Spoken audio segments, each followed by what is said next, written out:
بسم اللہ الرحمن الرحیم، الحمدللہ والصلاة والسلام علی رسول اللہ وعلی آلہ واصحابہ ومن والہ، اما بعد۔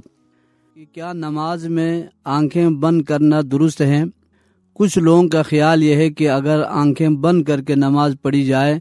تو زیادہ اس میں خشوع اور خضوع پیدا ہوتا ہے۔ قرآن و حدیث کی روشنی میں رہنمائی فرمائی ہے کہ نماز پڑھنے کا صحیح طریقہ کیا ہے۔ نماز دین حنیف اسلام کا رکن رکین ہے، تو خشوع اور حضور قلب نماز کی روح ہے، اور خشوع اور حضور قلب بھی وہ جو شعوری ہو۔ اسی لیے اللہ تعالیٰ نے اہل ایمان کی مدح کرتے ہوئے فرمایا، قد افلح المؤمنون الذین هم فی صلاتهم خاشعون، فلاح پالی مومنوں نے جو اپنی نماز میں خشوع پیدا کرتے ہیں اور نمازیں خشوع سے ادا کرتے ہیں۔ حضرت عبداللہ بن عباس رضی اللہ تعالی عنہما نے خاشعون کی تفسیر خائفون ساکنون سے فرمائی، یعنی خشوع یہ ہے کہ نماز ادا کرنے والا سرنگوں، دست بدستہ اور آسودہ و ساکن کھڑا ہو، تو دوسری طرف اس کی اندرونی کیفیت یہ ہو کہ اس کا قلب و روح دربار الہی کے جلال سے لرزاں اور ترساں ہو۔ جس نماز میں خشوع نہ ہو وہ تقرب الہی کا ذریعہ اور سبب بننے کی بجائے ہلاکت، عذاب شدید کی وعید کا موجب بن جاتی ہے۔ اللہ تبارک و تعالی کا فرمان ذیشان ہے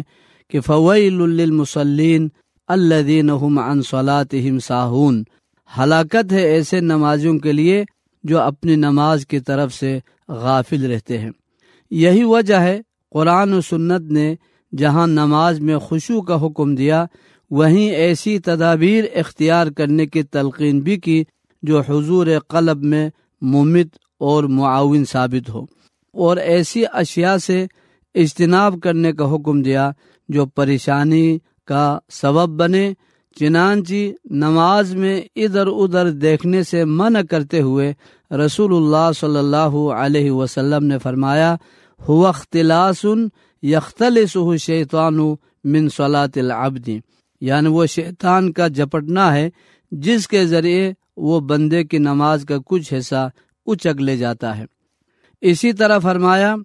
اذا قدم العشاء فابدؤوا به قبل ان تصلوا المغرب، یہ بخاری مسلم کی متفق علیہ روایت ہے کہ جب شام کا کھانا لگا دیا جائے تو نماز مغرب پڑھنے سے پہلے اس سے فارغ ہو لینا چاہیے۔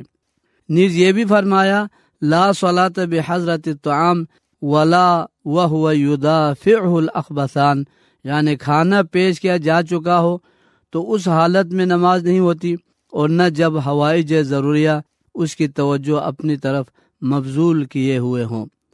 نماز میں خشوع کے اس اہتمام کے باوصف یہ کہیں ذکر نہیں ہے کہ حضور نبی اکرم صلی اللہ علیہ وسلم آنکھیں بند کر کے نماز پڑھتے ہو، کیونکہ ہمارے لیے اللہ کے نبی علیہ الصلاۃ والسلام ہی بہترین نمونہ ہے، اور آپ علیہ السلام کا ارشاد ہے، صلوا کما رأیتمونی اصلی، ویسے نماز پڑھا کرو جس طرح مجھے نماز پڑھتے ہوئے دیکھتے ہو۔ آپ علیہ الصلاۃ والسلام کی نماز کے متعلق احادیث سے تو اس کے برعکس ہی ثابت ہوتا ہے کہ آپ علیہ الصلاۃ والسلام آنکھیں کھول کر نماز پڑھتے تھے، نہ کہ آنکھیں بند کر کے۔ چنانچہ مسند احمد وغیرہ میں نبی کریم صلی اللہ علیہ وسلم کی نماز کے متعلق ہے کہ جب نماز کے لیے آپ کھڑے ہوتے تو سر جھکا کر کھڑے ہوتے، وَكَانَ فِي التَّشَهُّدِ یومی ببصرہ الی اصبعہ فی الدعاء ولا یجاوز بصرہ اشارتہ، کہ وہ تشہد میں آپ علیہ الصلاۃ والسلام دعا کرتے ہوئے اپنی انگشت مبارک کی طرف نگاہ کرتے اور آپ کی نگاہ اشارے سے تجاوز نہیں کرتی تھی۔ اسی طرح حضرت عائشہ صدیقہ رضی اللہ تعالی عنہا نے گھر کے ایک جانب پردوں سے ڈھانپ دی تو آپ علیہ السلام نے نماز پڑھی، پھر فرمایا کہ یہ پردہ ہٹا دو چونکہ اس کے نقش و نگار میری نماز کے دوران تعرض کرتے رہے۔ اسی طرح ایک مرتبہ دہری دار چادر اڑ کر نماز پڑھی، نماز سے فارغ ہوتے ہی فرمایا کہ اذهبوا بخمیصۃ هذه الی ابی جہم واتونی بانبجانیۃ ابی جہم فانها الہتنی آنفا عن صلاتی۔ آپ نے فرمایا کہ اس چادر کو لے جاؤ اور ابو جہم سے انبجانی چادر لے آؤ، کیونکہ اس نے ابھی نماز کے دوران اپنی طرف مجھے متوجہ کر لیا تھا۔ ان احادیث سے جہاں معلوم ہوتا ہے کہ رسول اللہ صلی اللہ علیہ وسلم نماز میں آنکھیں بند نہیں کرتے تھے، وہیں یہ بھی رہنمائی ملتی ہے کہ خشوع قلب اور توجہ حاصل کرنے کے لیے آنکھیں بند کرنا مشروع تدبیر نہیں ہے، نہ مسنون طریقہ ہے، ورنہ اللہ کے نبی علیہ الصلاۃ والسلام حضرت عائشہ صدیقہ رضی اللہ تعالی عنہ کو گھر میں لٹکایا ہوا پردہ اتارنے کا حکم نہ دیتے، اور نہ ابو جہم سے نئی چادر منگوانے کی آپ علیہ الصلاۃ والسلام کو ضرورت تھی۔ مشہور صحابی حضرت عثمان بن ابی العاص الثقفی رضی اللہ تعالی عنہ نے شکایت کی کہ ان الشیطان قد حال بینی و بین صلاتی و قراءتی، کہ اللہ کے نبی شیطان میرے اور میری نماز اور قراءت کے درمیان حائل ہو جاتا ہے، اسے مجھ پر نماز کو ملتبس کر دیتا ہے